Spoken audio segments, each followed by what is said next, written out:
Welcome in, everybody. Coming to you from my palatial hotel room in St. Pete.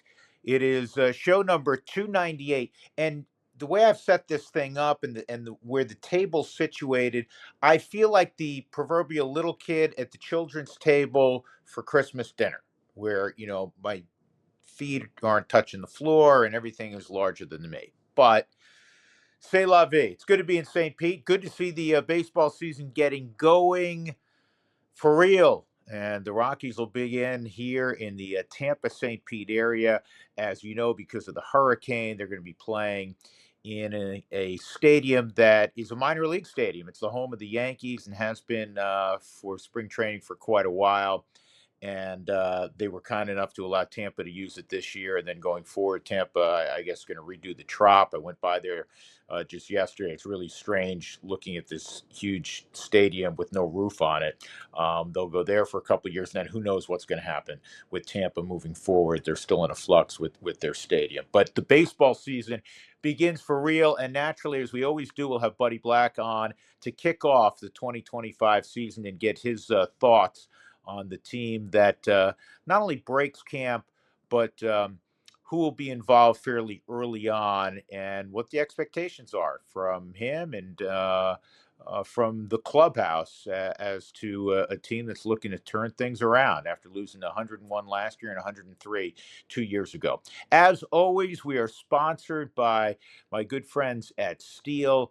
They've been with us since day one. They're outstanding. Go to steelusa.com and go shopping. Tell you that every week. It's STIHL, as you can see in the lower right-hand corner. And you'll have your yard spick and span. And spring, there's a lot to do. Spring cleanup. So go to steelusa.com. And if you go to steeldealers.com, they'll tell you where your local dealer is, and I'm sure it's very close to where you are situated. Also, Huntington Bank, they have blossomed in our area. They're a big bank with a small bank and a community feel, and I urge you to go see them. I think you'll really be pleased with all they have to offer at Huntington Bank, and you can find them at huntingtonbank.com. All right, let's get rolling here as the season begins in earnest in Tampa for the Colorado Rockies. But before we talk baseball, I want to go back to last weekend. As you know, I've followed CSU sports for a long, long time. Not only because I live here, but back in the latter part of the '80s, I really got my start from a play-by-play standpoint doing Colorado State football and basketball. So they're always close to my heart, and I've done a lot of their games in both sports over the decades, if you will. And to watch a team that when I saw them, I don't know how many people saw them in November. I watched. And I watched them and I was like, wow, especially coming off the last few years where they were a tournament team going into this year. Two of the previous 3 years, they had a first round pick in David Roddy, that a kid that is an NBA caliber player who's in the G League in Isaiah Stevens, and so many good players going through there and a lot of success. And when I watched them back in November, I was like, ooh, man, this is not pretty. And they lost to Cal Riverside at home, with all due respect to UC Riverside. They got blown out by the University of Colorado, and we know how the season went for Tad Boyle's team this year. And I thought they're going to struggle to be a 500 team. Niko Medved got those guys together, and they just steamrolled the Mountain West Conference over the last couple of months. And they had the fine win against Memphis, a 78-70 victory. And really, if you watch that game, especially the second half, they pulled away. They could have very easily won by 12 or 14 points. There were some garbage hoops at the end by Memphis. And then they were the better team against Maryland. They really were. One of the things that's not talked about in the aftermath of that tragic loss for Colorado on the bank shot after Queen traveled, though you're never going to get that call. You're never going to get it there. Give the kid credit. He made a really difficult shot. It was well defended. It's really been the biggest highlight of the tournament so far that's been devoid of drama, if you will. And overall, the thing that was lost in the aftermath of that loss for Colorado State is they shot it poorly in the second half. And that had been one of the calling cards for them over the last 2 months. I mean, they were shooting it tremendously well. 2 point range, 3 point range, didn't matter. Had they just made a couple of shots in the second half, then you're not talking about a last second situation. Obviously, they made, Evans made a huge shot, at the end to give them the lead, 3.6 seconds left. And, it's a horrible way to lose. I really would have loved to see them, go to the Sweet 16 naturally and see what they could have done against the University of Florida, who may be the deepest team along with Duke naturally in the tournament. But that was tough, man. That was painful, painful to watch. Nick Clifford did everything he could. He's another guy that looks like he's going to play in the NBA. From Colorado State, the young man from Colorado Springs who began his career in Boulder.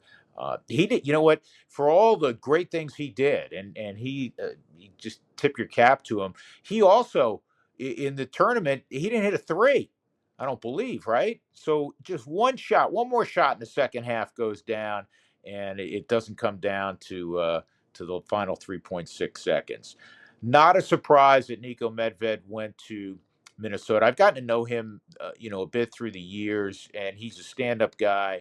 You can tell how well respected and how well liked he is by the number of his former players that immediately reached out on social media to wish him well and the impact he's had not only as basketball players but on their lives, and that speaks to truly a great coach. And I don't think he would have left for many places. I know for a fact that he and his wife Erica and their girls, they love Fort Collins, and they were a part of the fabric of that community. But you're talking about not only your alma mater in the University of Minnesota, it's where you grew up, and oh, by the way, it's also a place where his parents still reside, and they've been, I read, 40-year season ticket holders for Minnesota basketball. So that was the one job. As soon as it came open, you're like, he's got to be their top selection, and it was a fate to complete. But Colorado State will be just fine, I think, moving forward. And they created a ton of excitement, and they went from a team, as I said early, watching them. I didn't think they'd be worth a damn, and they turned into one of the great seasons in the history of Colorado State basketball. So big salute to them. One note also, the portal's open, and this is now a tired subject where in football and basketball there has to be some rules around the transfer portal and the NIL moving forward. The portal opens in the middle of the tournament. I thought JJ Watt had the most apropos statement on social media vis-a-vis the fact that the portal's opening in the middle of March Madness. And he said it's akin, I'm paraphrasing, it's akin to the NFL opening up free agency after wild card weekend. And he's right. I mean, it's just nothing right now makes sense completely in collegiate sports. And don't misinterpret this. Players deserve to be compensated. They do. And if a coach leaves, a player should have a right to leave. But there's got to be some governance around this. Um, More on that on a different day. All right, baseball. It's here, and I'm excited. I tell you each week how much I love March and love Scottsdale in particular in March. But it's time to play games for real and find out if the Rockies can take a step or hopefully a couple of steps forward. As you know, we'll have Bud Black on here in a couple of moments, and we'll break it down officially. So much attention is paid to who makes the initial roster. And the reality is 26 guys make the initial roster, and you're going to need double that to complete a season, even if it's a championship season. For instance, the Dodgers last year used 60 players, 60. You have a 40-man roster. They had to make 20 different moves to get guys on the 40-man roster. They use 60 players. The Rockies use more than 50. So yes, a ton of attention is paid to who the initial 26 are, and you want to be on the opening day roster. However, a few days in, there's going to be all kinds of changes made throughout baseball. And you know that is going to be an ongoing and fluid process, even for a championship caliber team like the Los Angeles Dodgers. So the Rockies will open, and I'll give you a quick thumbnail sketch. Behind the plate, you're going to have Jacob Stallings, who is well regarded defensively. He's coming off his best offensive year, and he'll work in tandem with Hunter Goodman. Hunter Goodman, and you'll hear more from Buddy on this in a little bit. Hunter Goodman had the best spring of anybody in a Rockies uniform offensively. He barreled everything up. Every out was loud, and there weren't many of them. He almost hit 500 in the month of March, and I think he can hit. And I think that you're going to see him in that lineup one way or another on a frequent basis, because the Rockies need to hit more. They did not score anywhere close to enough runs the last couple of years. And you don't normally think about that. You think, oh, they play at Coors Field. The Rockies typically are going to have a good offense. That has not been the case. At first base, I'm really excited about Michael Toglia. Michael Toglia, I think, can win a Gold Glove defensively. And more importantly, offensively, I think he can be a 35-plus homer guy. And he also will draw a walk. I think he has a chance to be a star. I think in the second half last year, you saw just how gifted he is. Thairo Estrada is going to be out probably a couple of months. They need him back. He brings energy, brings professionalism. You'll see some Tyler Freeman there. You'll see some Kyle Farmer there. In the case of Farmer, veteran guy that is going to give them solid at bats and steady play at second. Ezequiel Tovar, can he build on what he did as a 22-year-old? You hope, because he's only 22. But man, offensively, he had 26 home runs and he led the league with 45 doubles. I'll take that again. What I'd like to see is the on-base percentage raised about 30 points. And in spring training, his whole focus was to take a pitch, to work the count a little bit more, and hopefully draw a few more walks, which he did. And we'll see if that can continue into the regular season. I would always bet on Ezequiel Tovar. His maturity, his work ethic is second to none.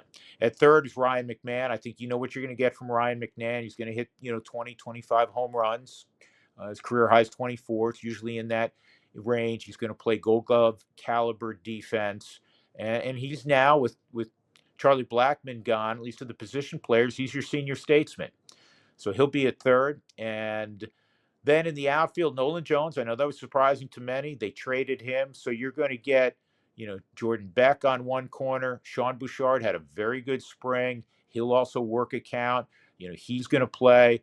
A guy that probably was a surprise for many to make the team, the 34-year-old Nick Martini, just second time he's on a major league opening day roster. I think Buddy's very comfortable with him because he's going to give you a professional at bat. He's going to play solid defense. And there's a comfort for a manager having a guy like that. And then in center field, there's Brenton Doyle. And you want to see Brenton Doyle kind of grow on his emergence last year. He was phenomenal in his first year defensively. He won a Gold Glove. He was phenomenal in his second year, and he won a Gold Glove. The biggest change, as we all know, came offensively, and the strides he made were almost unprecedented. You just don't see that kind of increase in every statistical category as he accomplished from year one to year two. And there's probably more in there. And he's another guy with a phenomenal work ethic. The team is being built right now around, I think, the trio.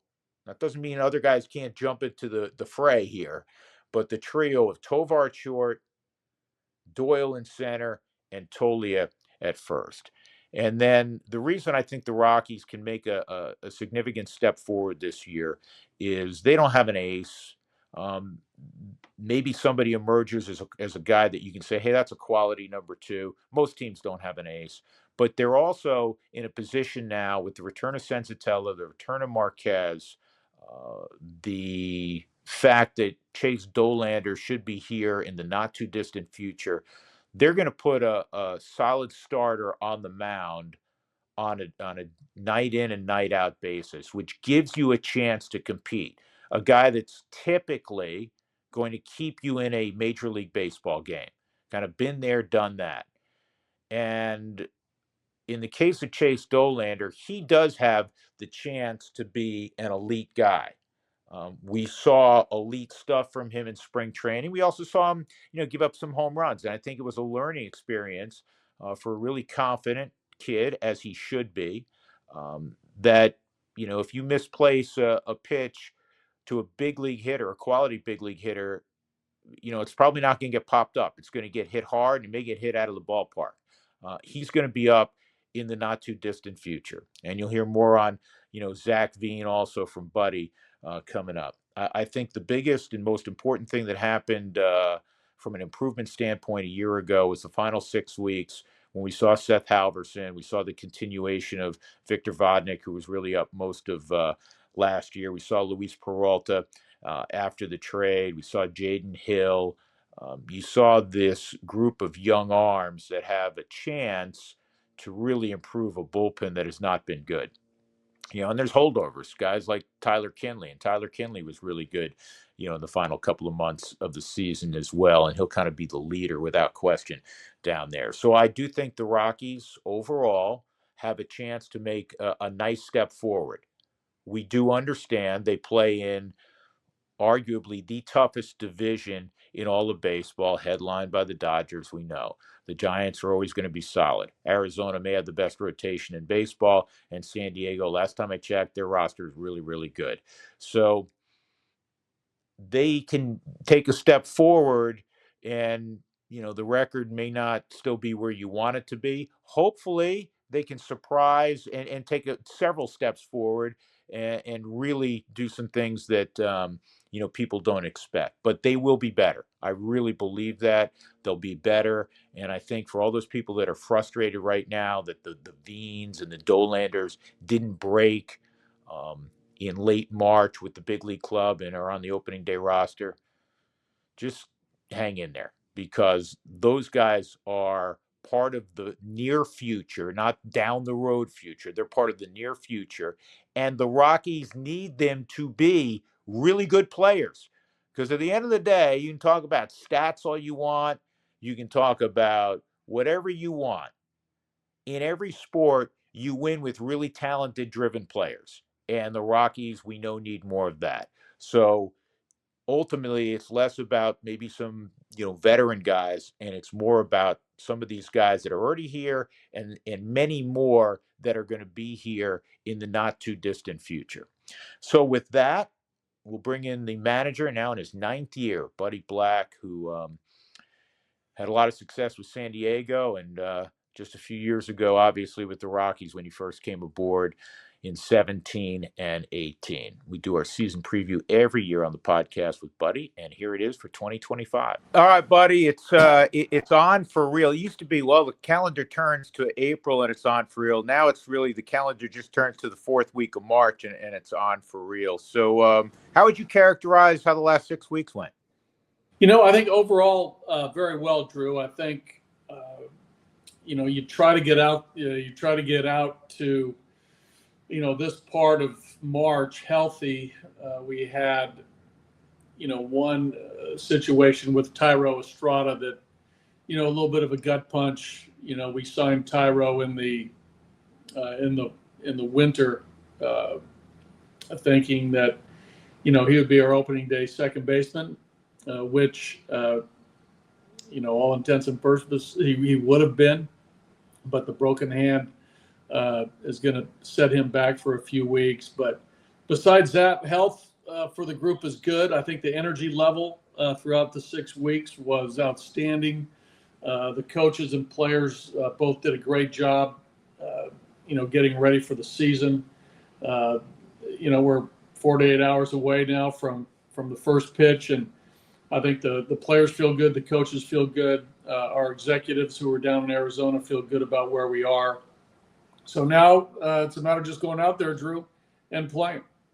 Yeah, and obviously the fans are a big component. The fans want to feel good, about where you're going. I don't say where you are because obviously the last couple of years, without question, have been difficult from a one-loss standpoint. So what in your mind have you seen, and some of what you saw last year, certainly toward the end of the year, gives you hope that the Rockies can take a couple of strides up the ladder, if you will? Well, no doubt to follow up on the frustration of the fans, we feel it just as much, right? The players and the coaches and our organization. It's never easy to go through a couple rough years, but again, I think, Drew, we feel as though we're getting better as far as the overall talent level throughout the organization, player-wise, right? That's what it takes. It takes talent. So, that's improved. A lot of that is just guys coming back healthy, and also some younger players making their debuts and hopefully solidifying themselves as major leaguers in the weeks and months and years to come. But again, I think specifically, Drew, I think the pitching is going to be better. I think we have to, look at our rotation and feel as though the names that we put out there the first 6 weeks of the season last year and really throughout the year, and look at the names now that we project to be in our rotation, it's better. I think the bullpen arms are better, both in different names and also guys who've I think sort of bounced back a little bit. Some veteran guys who've had good springs and I think are going to have good seasons. So the pitching is going to be a factor of us getting back on track. Position player wise, Drew, we'll see. I mean, we like some of our young guys, but they're improving. We need some bounce back years from a couple of our veteran players. But right now, again, if you look at the back of the baseball card of some of our players, we just hope that takes shape as we get rolling in a couple of days.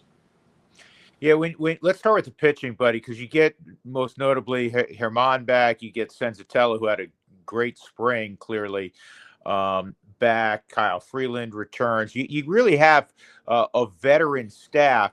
I always say this, especially the way the game is played today, which is different from when you were participating at the big league level. Buddy, you probably need 9-10 starters realistically to get through a season, which means when you ask the seventh guy or the eighth guy, you hope to get a big league performance to keep you in a ball game and give you a shot. No doubt about it. I think in this day and age, depth is such a big part of a team's success. 30 teams are going to roll out there with 26 players on tomorrow and then us on Friday. And those are not going to be the 26 guys who might be there at the end of April or June or July. I mean, for sure. I mean, we went through 30 plus pitchers last year, Drew. Now we're starting with 13 on Friday. So there's going to be turnover. So the depth has to be, a big part of your organizational construction of the 40-man roster.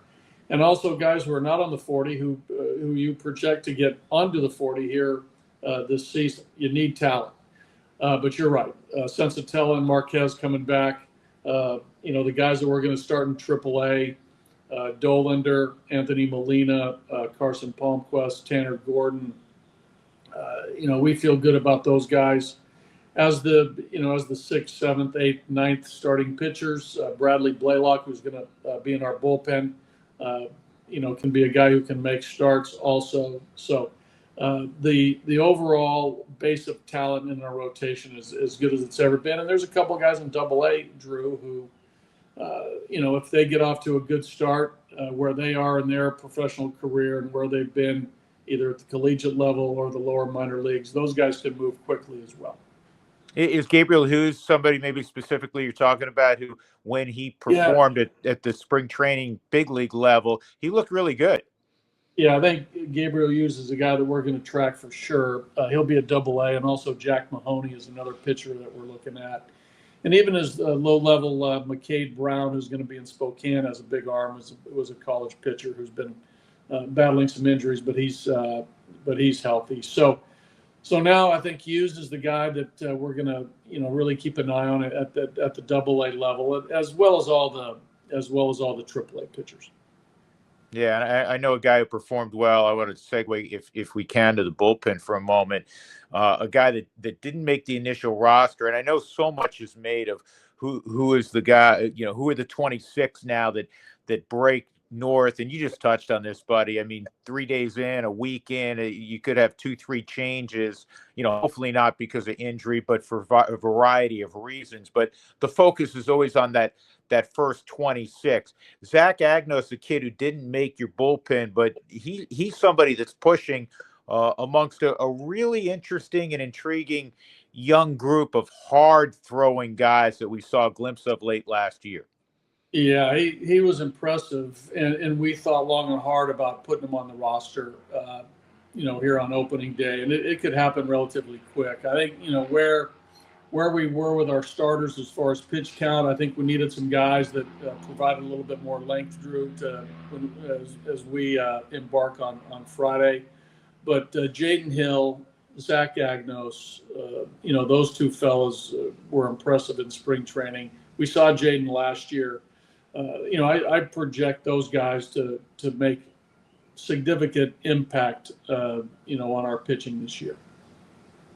Yeah, and it's so easy. You can play the numbers game, buddy. You and I talk all the time, and to simplify it, you need to probably shave a run at least off your earned run average for what occurred last year, the last couple of years, and you need to score at least 100 more runs. And so the big question is, how do you do that? And is that can you accomplish those two things all in one season after losing 101?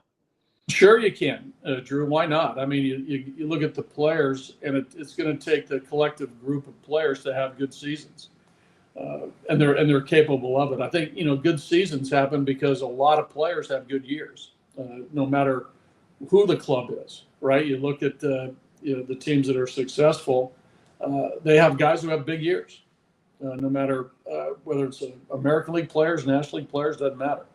We need our players to have good years. We had too many players last year and the last couple of years have off seasons. So we need those guys to,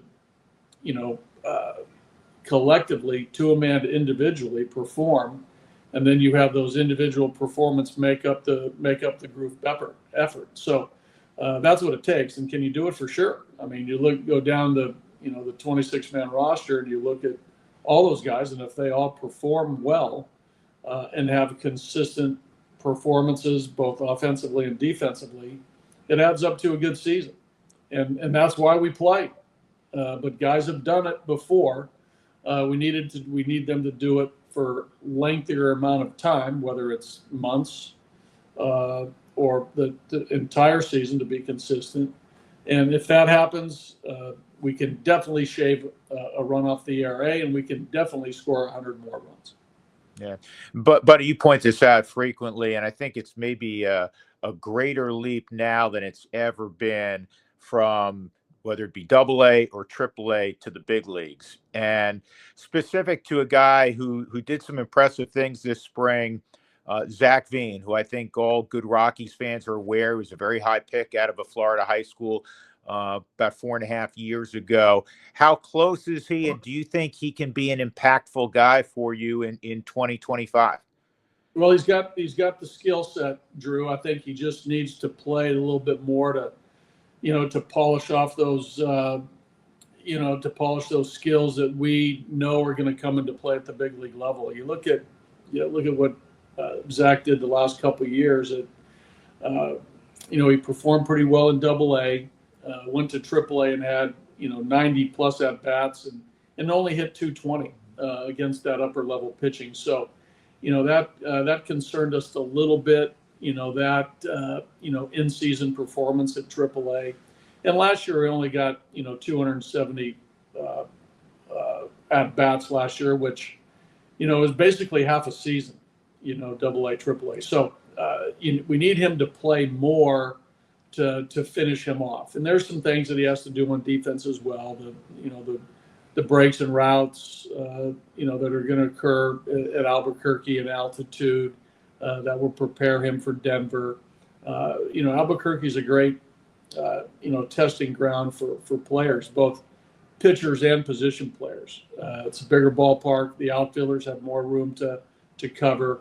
We got to make sure that Zach is going to be able to do that in Albuquerque first before we can see it in Denver. And there's a little bit of pitch selection with Drew that Drew for Zach that has to come into play as well. The strikeout totals a little bit were high in spring training, but we feel that his strength will be the bat to ball skills. And again, I think the emotional and the youthfulness of him in spring training showed in some at bats, but he'll calm that down. But he loves to play. He's got energy. He has a hit tool that we think is going to play. He's just 23 years old.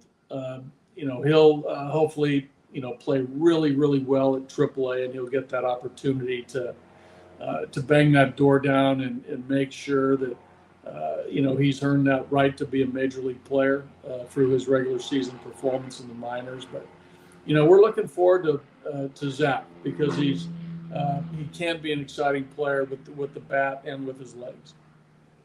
Yeah, but buddy, the game is allowing for, with some of the rule changes, the stolen base to potentially be more prominent. Maybe going back to when you were performing in the 80s, and certainly across the state when you were in Kansas City. St. Louis won a World Series running wild. Can the Rockies run more successfully than we've seen them in recent memory?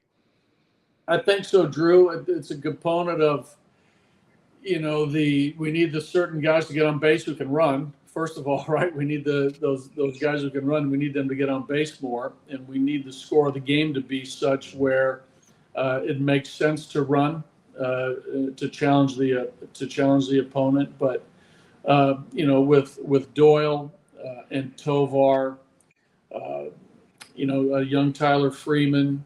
I think that, given the right spot, Tolia can steal a base, and some Beck can steal a base. So, again, what you have, Drew, in most teams, you have the way the roster is set and your lineup, you like to have the three factors. You like to have guys with power, you like to have guys who hit for average, and you like to have guys with speed. So you can win a game in a couple different ways with one swing of the bat from a couple different guys with power. If the game dictates, you have a couple guys who can steal a bag, produce a run with their legs, and obviously you need guys who can hit, who can knock in runs, who can get on base via the base hit. So I think we're getting closer to that, that total offense with the players that we have now and what we have coming. But I like the running game. I like the pressure that's applied to the defense. I like the pressure that's applied to the pitcher and catcher with a base stealer. It's just unsettling for the defense and your opponent if you have that capability. And we have a few guys who are very capable of applying that pressure. I want to ask you specifically about a couple of guys, if I can. Maybe the guy who had the best spring offensively, maybe under the radar too. There was a lot of attention naturally to young Zach Veen, but Hunter Goodman's still a really young player. And you saw him in a variety of spots last year. You kind of settled on him behind the plate. He had 13 home runs and a relative handful of at-bats. The average wasn't pretty. This spring, and I understand no month lies more than the month of March, buddy. But he tore the cover off the ball in the month of March. And is he a guy, when he's not catching, because you have a good one in Jacob Stallings, could he potentially fit as a DH as well from what you've seen with the bat? Yeah, no doubt. A couple things. You're right. He had a tremendous spring, a ton of hard contact, ton of hits, showed some power with some homers and some doubles. He was excellent offensively. Now, again, the calendar's going to turn here, and it becomes real on Friday. But we think Goodman provides offense for us, and he's done a nice job behind the plate. The second part of that, Drew Kenny, DH definitely, right? I think if he's swinging the bat well, you want to keep him in the lineup. As it stands now, we have Chris Bryant being the DH, but if Goodman's swinging the bat great, we can give KB a day off or play KB in the field and DH Hunter. So there's some options there, Drew. You want to be able to have as many options as possible based on how the guys are doing, is to have the versatility on the bench, to have a guy like Goodman DH because he's swinging well and in some of maybe the platoon situation in some of the outfield spots, and as many good players as possible. And again, I think this roster sets up to have the talent, albeit some of the young guys haven't totally proven it over time, but we feel in time they can get there. Yeah. One of my favorite lines in the big leagues, buddy, is one you're very familiar with. It's not the try hard league; it's the do good league. Yeah. And you assume everybody's going to try hard, right? Is there a guy or two or three that you feel are really primed to take a large step forward from what we've seen them do in the past?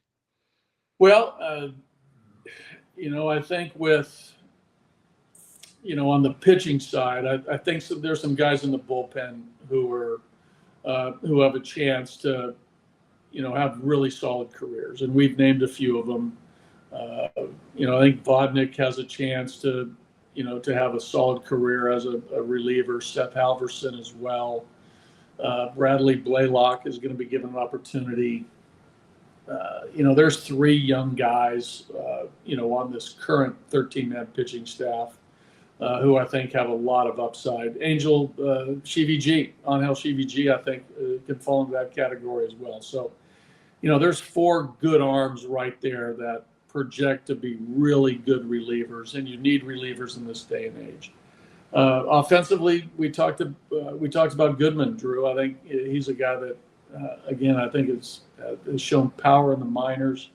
We got to pick that average up a little bit, but if he does that and improves his on-base percentage by taking a few more walks, he can. He's a force offensively at a position that a lot of times you don't get a lot of offense from. So we're hoping there, and then the outfield group, Drew, that albeit some of the guys aren't here yet, project to have long careers, and we hope that Jordan Beck takes off.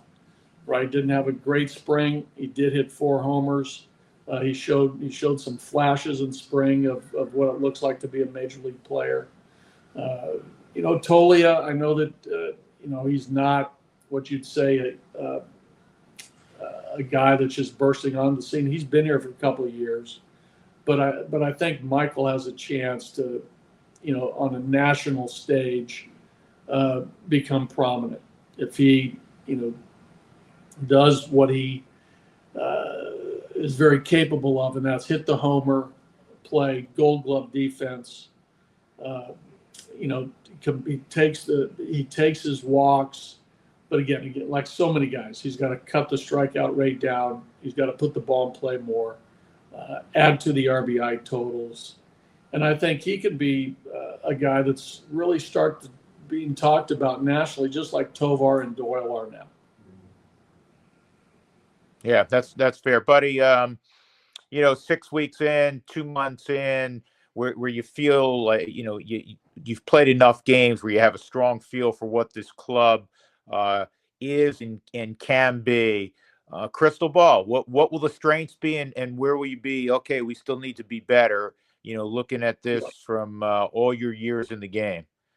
Crystal ball. I think we're going to play good defense, Drew. It would not surprise me at all if you look around and say the Colorado Rockies might have one of the best defensive teams in the game. And it's going to be, it might be skewed a little bit because in the ballpark we play that, some of the metrics don't show that. But, We got a Gold Glover in center.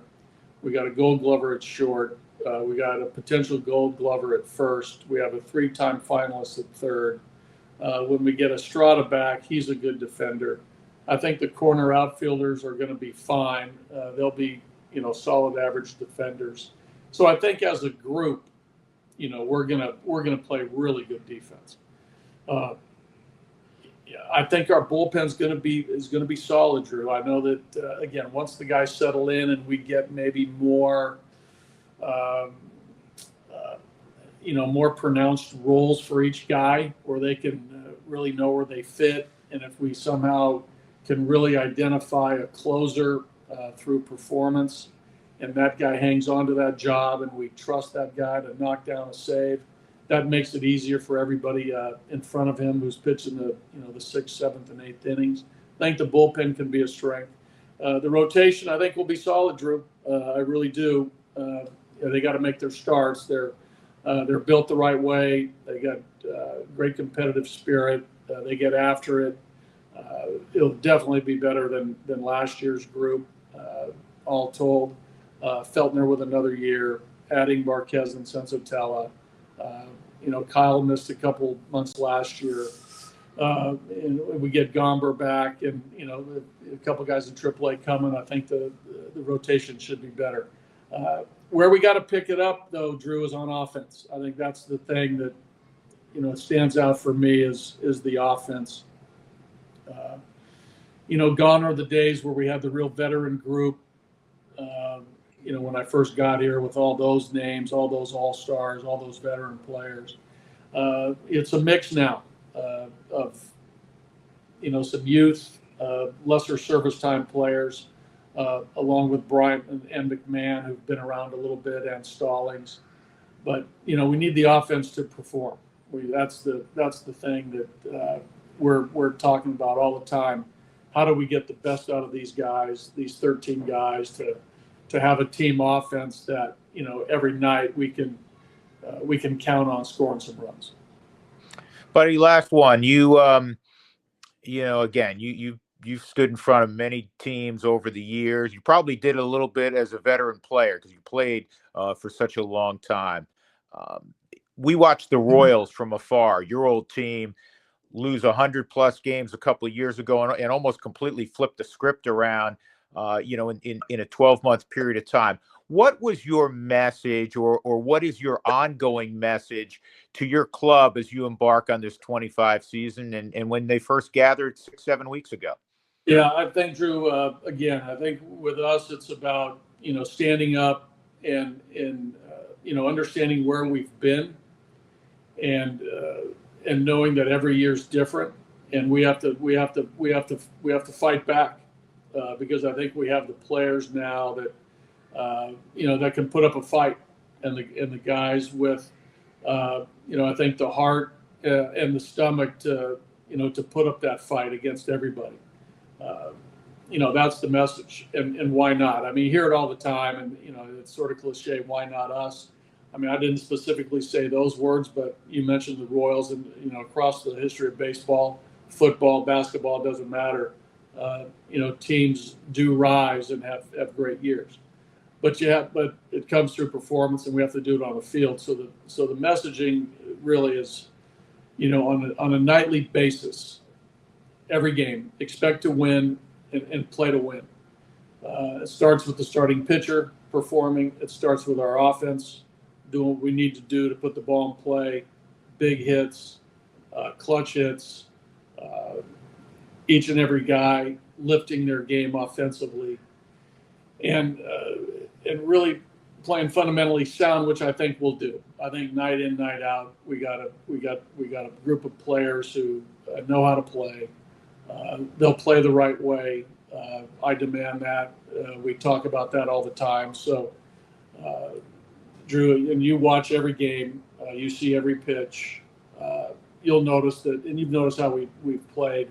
That we're going to make few mistakes. We're going to play the game the right way, and we're going to have to make the other team beat us. But we're going to have to show the other team too that we can beat them, that we can take it to them, and get this done. So that's sort of the messaging from the coaches and I. I got you. Hey, buddy, as always, good luck. And I know it's that transition. It's never laid back for a manager because you're there before dawn and they're long days. But spring training is one element, and now when you suit them up for real, beginning in Tampa, it's on. And I know how much you embrace that. But again, thank you for the time as always, and again, best of luck this year. Thanks, Drew. I appreciate it, and you're right. I do embrace the challenge. I think the coaches and I are a group that love this game, love teaching, love working with our players. We love the everyday of it, right? I think that's the beauty of baseball is the everyday fight, the everyday win or the loss. We're looking forward to Friday because it all starts 162 times. Unlike any other professional sport, this is what makes it special. Yeah. Hey, buddy, real quick, will it be a little strange? I mean, because of the environment in Tampa, unfortunately, because of the hurricanes that you're in, it's almost March continuing on with spring training facility. But I don't think anybody, certainly in uniform, doesn't understand that it's a real outcome at the end of the afternoon. It will be a little different for sure, but you're right. I think ultimately we all know that Friday afternoon counts, and we'll treat it as such. The environment will be, a little bit different than a true major league ballpark, a true major league setting. But I know Major League Baseball, the city of Tampa, the Yankees, who have that facility, the Rays who are going to be using it, will do everything they can to make it major league. It will be packed. I know that. So there'll be an energy in the ballpark, albeit it might not be 50,000 people. Whether it's 15 or 20, I'm not sure exactly what the capacity will be. That if they've done a few things in the ballpark, but it will feel like a major league game. Drew, I sense that it will feel like a major league game because I know that our players will take it as such, as will the Rays. Um, it'll be just a little bit different, but again, I think, and you mentioned it, the the realness of the won or loss is there. I mean, it's a regular season game, part of a championship season. Yeah. Well, buddy, again, good luck and get after him, and I'll see you in a few. Okay, Drew. Thanks, pal. Thank you. One thing I want to point out, you go back. I had referenced 17 and 18, and even if you go back to '07 and the World Series run, it was buoyed by a bunch of young guys that kind of grew up together in the organization. The Matt Hollidays, excuse me, the Brad Hops, even my partners, Ryan Spilborgs and Corey Sullivan, had integral roles in that. And then the emergence, obviously, of a young superstar in Troy Tulowitzki, coupled with, Todd Helton, who was the seasoned superstar, if you will. That's what has to happen again for the Rockies. It did in 17 and 18. They had kind of a core rotation that arrived, and they're still there now with the return of Marquez and the return of Senzatella and Kyle Freeland, the hometown kid, still being there. But it was Trevor Story, it was Nolan Arenado, two homegrown guys that emerged as true stars. And that's what has to happen with some of these younger players. So fingers crossed that, as I said earlier, the Rockies can make a significant step or two, or maybe even three, forward this year. You can forget all the prognostications. Not that they don't have some merit because they're based on what guys have done, but they are projections. The projections right now are not pretty, but that's all they are. You got to go out and play the game. And I know in talking to a lot of these young guys, I want to mention this, that it's not just, hey, this is cool, I'm a big league player now. They want to win. I mean, I had a conversation specifically with one of the young relievers, and he's like, as a group, we're talking about turning this thing around. We're talking about winning baseball games, not just, hey, isn't this cool? We get to fly on a fancy plane and eat really well, and we're not in the minor leagues anymore.